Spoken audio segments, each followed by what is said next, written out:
In Revelation 7, John shares his vision of heaven with members from every tribe, tongue, people, and language standing in the throne room before the Lamb. Yet today, there are still over 7,000 unreached people groups around the world.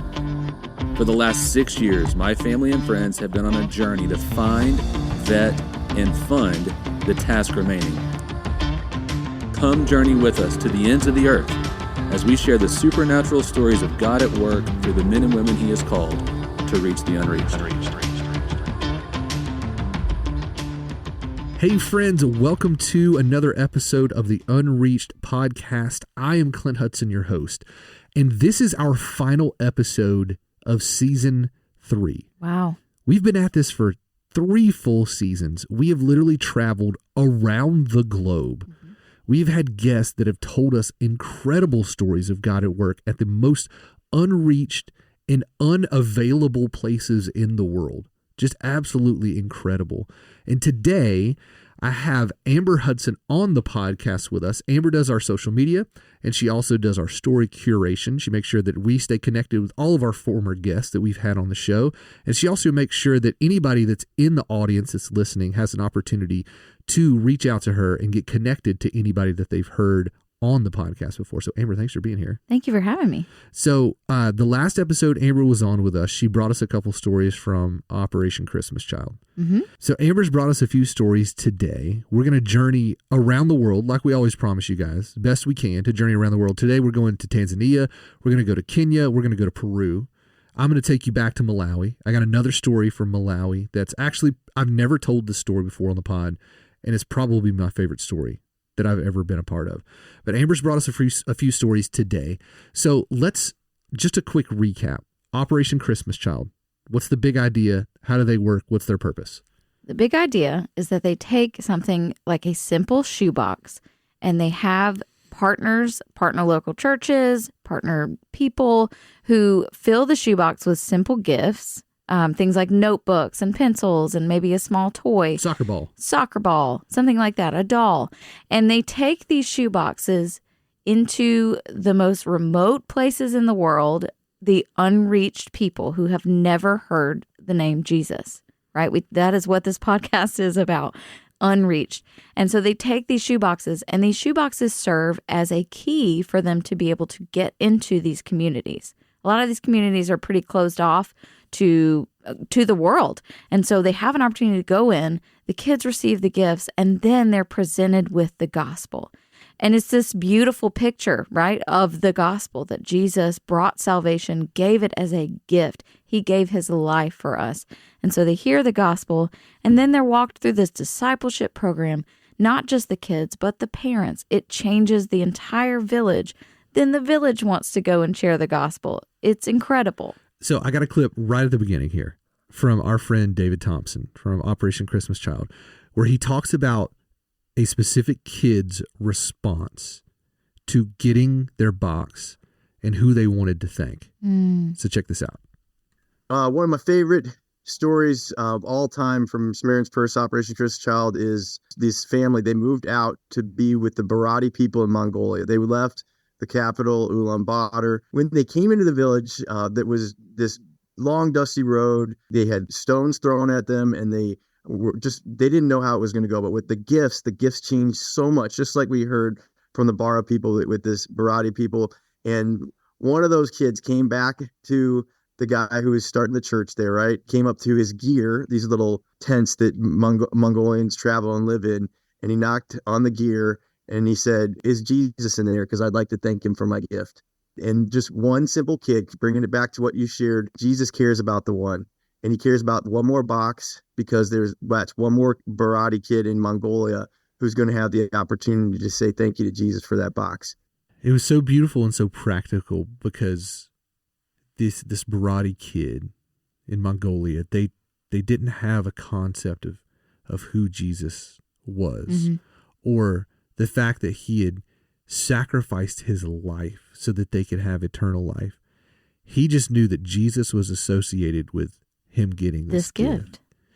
And I feel like that's such a beautiful way to introduce somebody into a relationship with Jesus. Jesus has gotten this gift for you. Mm. And the gift, for those of us that know Christ, we know that the gift is eternal life. The gift is being absolved of our sin and our brokenness. Freedom. But it starts with just an understanding that Jesus is a gift giver.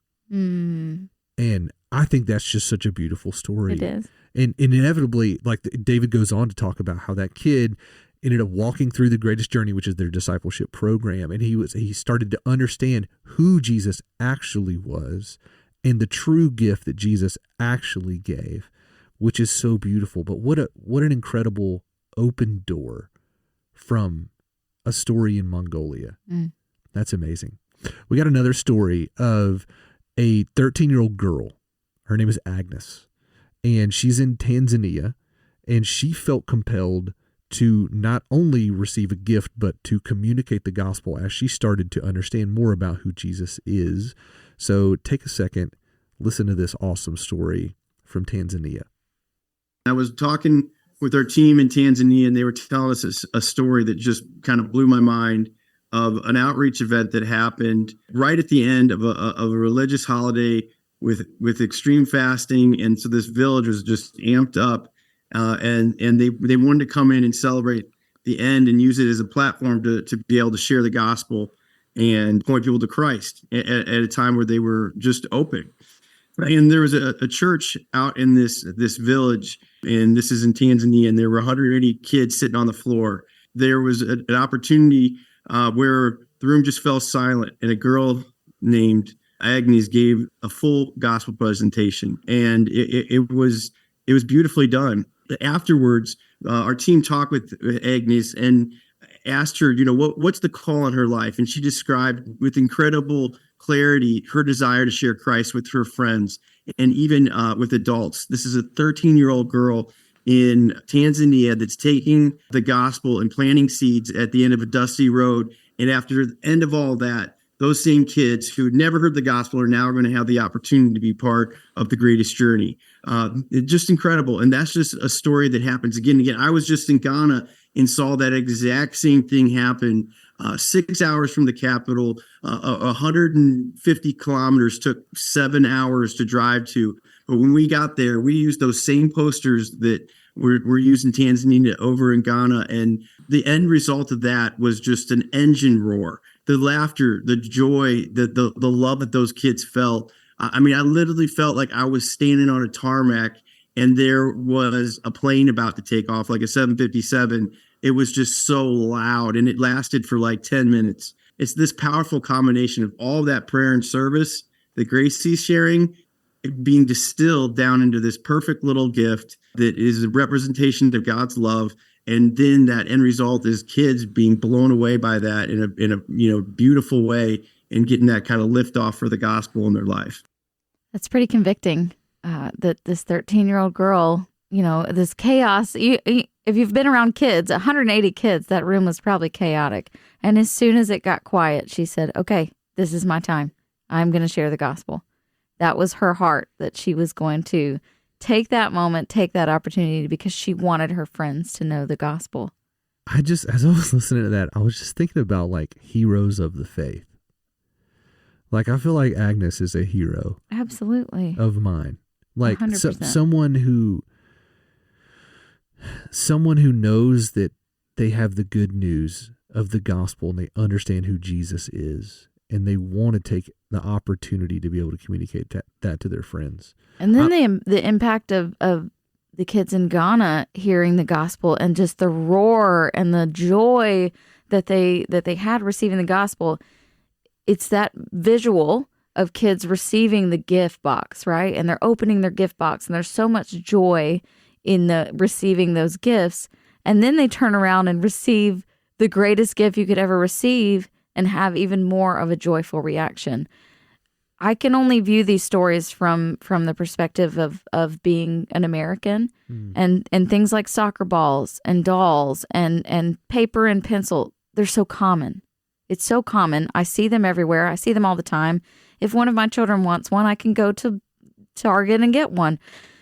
I think in the same way, sometimes we can become numb to the beauty of the gospel, there's a Bible. You can find Bibles in every store here. It's so common. There's a church on every corner. Like in our language. In our language. Yeah. There's podcasts. There's music. I mean, it's just we're saturated with the gospel, and yet we can become so numb to it. They are presented with these things that they've never seen, never experienced. It's incredible and beautiful. It's like they can recognize how great it is. I want that. Psalm says, "Restore to me the joy of your salvation." I want that. I think about when I was in Malawi, one of the things that was impactful to me is that I did see these soccer fields almost everywhere.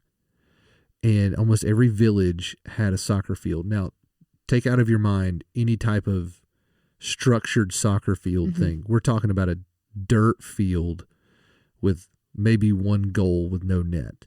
Okay. But it was such a meeting place for people that in every village, soccer's an international sport anyway. It's the biggest sport in the world, but especially in Africa, that's just something that's so impactful.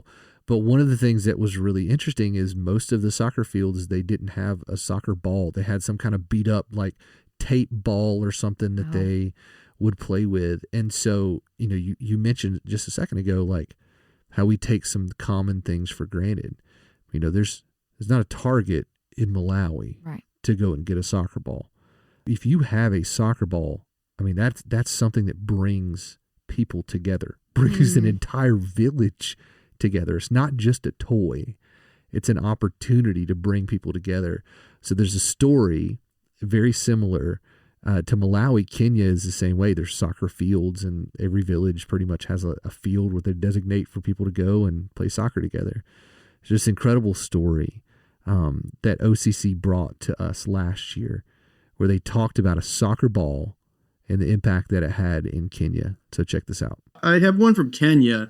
There's a boy that he'd been devastated from having kidney failure, and it was been very tough for him to walk. His body's swollen. I'm looking at a picture of him. It's his life was so challenging.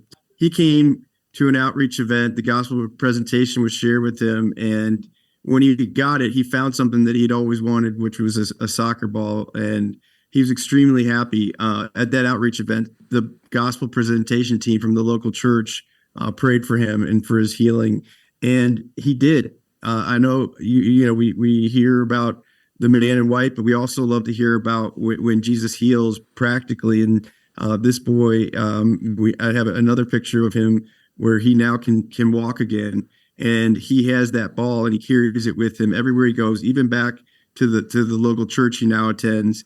He went into the Greatest Journey classroom, and he believed in Jesus for the first time. And he's become an ambassador for Christ in his neighborhood. And we're thanking God for both his complete healing and just the image. Think about that little boy who couldn't walk, carrying a soccer ball around. And I when I was in Ghana, just in October, I saw all these kids that got these boxes later in the day out in the field with their soccer balls. They pumped them up. They were out there playing, and, we're in the middle of nowhere rejoicing, to see practical examples of love. These things are just going to be powerful door openers for the rest of their lives to want to be involved in their local church. I think about this young man receiving this gift, this soccer ball. And even though he couldn't walk at the time because of his kidney disease and his kidney failure, how he felt so seen and known by God. Yet God had something so much more substantial and so much more needed for him. God doesn't just give soccer balls from across the world. God provides healing. And this incredible story of how this kid received the healing that he needed because of prayer and trust in Jesus. And I feel convicted sometimes that I want to give practical things. Maybe that I will even discount the supernatural and not pray for or anticipate that God will move in a supernatural way, and I'll just skip straight to praying for the practical things. Even when I think about some of our partners that we've had on the podcast, and what do they need? They need resources. They need Bibles. They need Which they do. Which they do. And they in the same way this kid needed a soccer ball. But also, like, we serve a God who just doesn't stop at giving good gifts. He also is a God who has healing in his hands. And he can do so much more than the practical things that we can think to ask for. I have a good friend that would always pray, God, put your super on my natural. And I love that. Oh, I like that. Yeah. I like that. Put your super on my natural. Because that's how he works. So speaking of feeling seen and known, we have this really beautiful story that our friend from OCC, Gracie, told us about a young girl who was at a gift-giving event in Peru. And I'll let Gracie tell you herself. This is such a beautiful story. Check this out.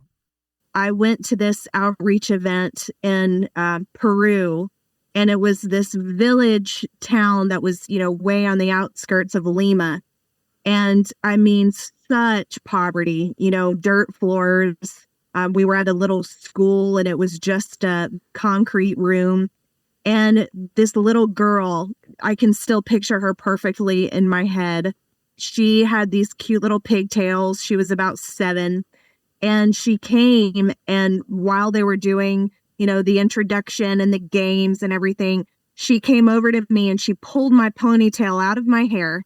She starts running her fingers through my hair. She starts taking out the little ponytail holder that she had in her hair and putting it in my hair. Oh. And she was just playing with my hair. She couldn't stop playing with my hair. And I was like, do you love playing with hair? And she did. She just, she was like, I love it. And she was showing me her hair. Well, we did the distribution. She gets her box. I'm like working, going around the room and everything. I come back and I'm like, what did you get in her box? Her shoebox had everything to do with hair. Come on. It was brushes and just so sweet. Yeah, I mean, she had little barrettes and little ribbons, and she was over the moon. And it was just, again, the Lord saying, I see you. I know the desires of your heart. I mean, just those little tiny things that seem insignificant, but it makes a child feel so seen. That's what's so incredible. And it happens over and over again. I mean, that's one of millions of stories. You think about when they bring these boxes into the village, they're not bringing 10 boxes or 20 boxes. They're bringing thousands of boxes sometimes. And so out of these hundreds or thousands of boxes, this girl in her box is exactly what she loves. And it's just such a beautiful picture of God. Like she said, God saying, I see you. Like, I see you and I know you. I know you. And I love you. So on the second to last day that I was in Malawi with Operation Christmas Child, I had the opportunity to go to an orphanage. This was an orphanage that was sponsored by the country of Malawi. And so they had a few more resources maybe than some of the other more rural orphanages that we had seen throughout the course of our trip. So I got an opportunity when we went to the orphanage to play some music, and the kids thought that was like the coolest thing ever. And I don't think they really knew what I was singing or saying, but they clapped along and they shouted and they sang, and it was beautiful, and that was really cool. And the leader of the orphanage, the pastor, because this is a Christ-centered orphanage, the pastor of the orphanage came over to me and asked if I would be willing to come and pray for some of the kids that were there. And I mean, just really cool privilege to get an opportunity to go and pray for some of them. And so naturally I wanted to know some of their stories. And so I asked him specifically, there was this young girl who was there. She was probably maybe 13 or 14 or so. She was older than most of the other kids that were there in the orphanage. And I asked, what her story was. He told me the story about how she was sick as a kid, even as a baby. She had a sickness that she had carried with her for her entire life. She had some deformities and some things that made it very difficult for her to walk or to even just be a part of the normal activities that some of the other kids got to be a part of. And that she and her sister had been given to the orphanage because her parents, specifically her mom, just didn't know how to take care of her. And because this orphanage had some resources and some medical resources, she just thought it'd be a better chance at a life maybe for her. But also I remember him telling me that her mom just didn't think that she was going to make it. And so here she is though, 13, 14 years old. And so I asked her, I was like, I asked the pastor, what's her name? And he told me that her name that she was given is Sinkalitsa. He told me that the name that she was given was Sinkalitsa, which meant she is sick. So every day for her entire life, she has been called this sickness, this negative thing that she's had over her. And she had been praying for healing, and they'd been praying for healing for years for her.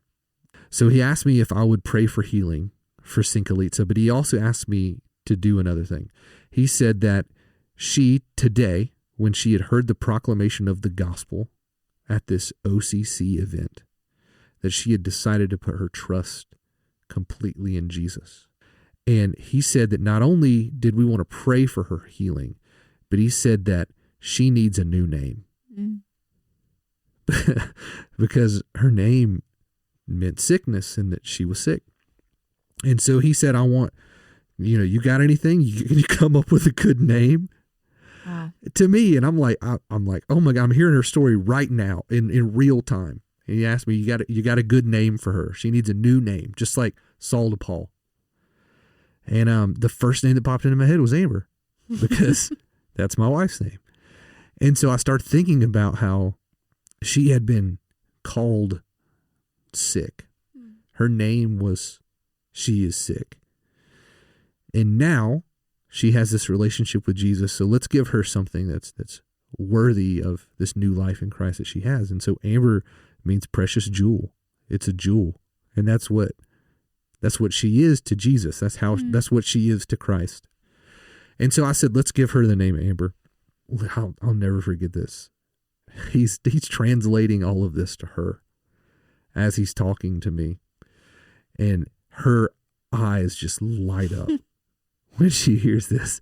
And she takes her name tag and she crosses out the name Sinkalitsa. And she writes Amber. She asked me how to spell it. And she writes Amber on her name tag. And it was such an incredible story that I felt like I got the opportunity to communicate to her true value and the way that God looks at her, not just the way that her mom looked at her when she was born, that she was a burden, that she was sick. Not the way that society maybe looks at her as an orphan or an outcast, but the way that God looks at her as a precious jewel. And so she has this new name. And I've had the privilege of being able to follow up a few times over the years and get updates about what she's doing as she's grown. And now she works within the orphanage and helps all the other kids. This was several years ago that I got to go. And so now she's gone through her teen years. She's still alive. Wow. God's continued to use her in the place where she's been planted. But she's so proud to have this new name.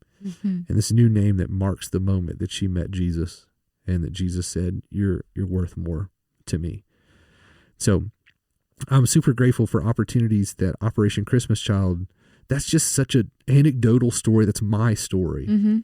But there are literally millions of stories like this around the world.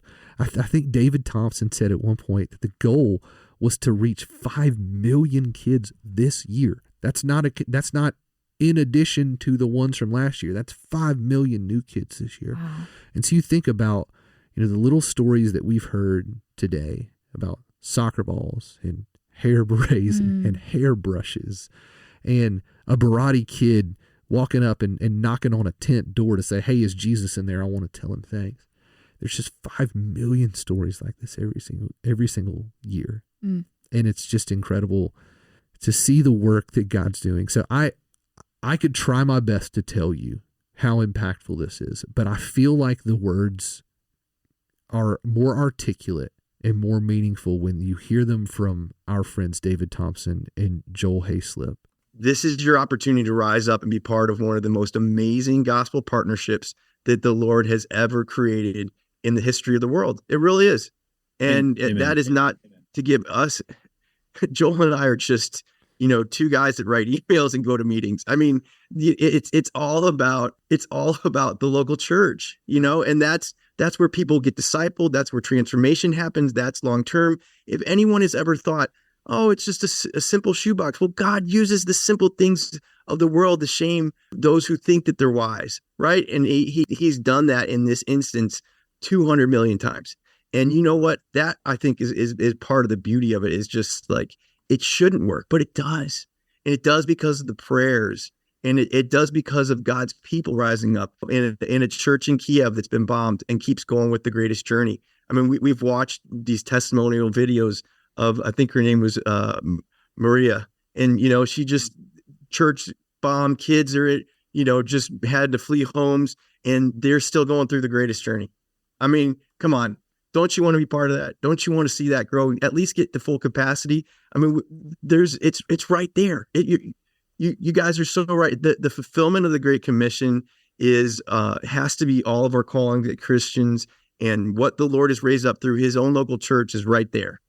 Is as we go out and share the vision of the Great Commission, Jesus's vision of expanding his kingdom to all nations, right, throughout all the earth, what we're discovering is that God has already whispered to so many. They've already got the passion, they've got the heart, they've got the desire.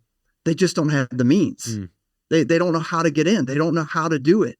They know they've got the calling, like this pastor I was talking about with the Bada. He had been trying for 3 years to get into that community by sending us 2,500 shoeboxes. So it feels like such a simple thing. It just, the gates, the doors just flung open. And here he is, a huge smile on his face, sharing the gospel. Well, today, he's already got a pastor installed. They're talking about planting some churches long term. It's unbelievable. God is already whispering for all 7,000 of those remaining unreached people groups. God has already raised up. He's already calling the missionaries locally. What they need is our prayer, and they need some simple tools, some simple resources, some simple encouragement. And by God's grace, we're able to do that. Hebrews 6:19. We have this as a sure and steadfast anchor of the soul, a hope that enters into the inner place behind the curtain where Jesus went as the forerunner. That's it. It's all about Jesus tore the curtain. He sent everyone out. And that's what we get to do. We get to do that in our generation, our time, with the resources that we have. And, the race it's time. Like, he handed that baton on to the local church, and it's time for us to run, not shrink back, and go to the last 7,000. They shouldn't be unreached. What if it was your family? What if you woke up and you didn't have access to the gospel? That should make you mad. Like, what if you had no way to have eternal life because you didn't know the name of Jesus? Like, what if that was your family? When this got started, a guy named Paul Eshelman asked me, think about that every day. What if it was your family in an unreached people group? That should break your heart. Just like Bob Pierce, the founder of Samaritan First, said that the things that break the heart of God break our hearts too. You guys have heard me say this so many times over the course of this podcast, but how could you not want to give your life to something like this? I do think about my family. I think about if my family didn't have the opportunity to hear the transforming story of the gospel. If there wasn't a church on every corner or a Bible, everywhere that we could go. And so I think about two things as I start to process through that. One is a conviction that, man, I really take it for granted. Mm-hmm. I really take it for granted. And I think too, it's like, man, I really struggle with inaction because there's so much that I could easily do to make an impact to reach the unreached. And we talk about that a lot on this podcast, just that, we're not all able to go to these remote villages in Africa. We're not all able to go, but we can be senders. We can be tellers. We can be senders. We can be prayers. That we all have a part to play in this. So we're going to end this episode in this season a little bit differently. Instead of Amber or I or a guest praying for you, I want to give you some time to just pray and reflect on the things that you've heard and just ask God simply, what am I supposed to do with this? So, guys, thank you so much for taking the time to listen to this podcast, to be willing to be impacted with these stories. Thank you for those of you guys who have supported the ministries and the organizations that we're partnered with here at Unreached. Thank you for your prayers that have supported the missionaries that are in the field doing the work. Thank you so much. And so now I want to give you some time to just process through what God is calling you to do to reach the unreached.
Thank you for listening to Unreached.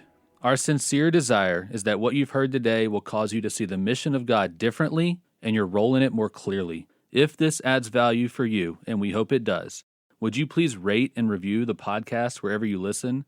Also share with your family, your friends, your church, your life group, small group, D group, wherever you do life. And if you want to connect with us, find us on Instagram at Unreached Podcast or email us at unreachedpodcast@gmail.com.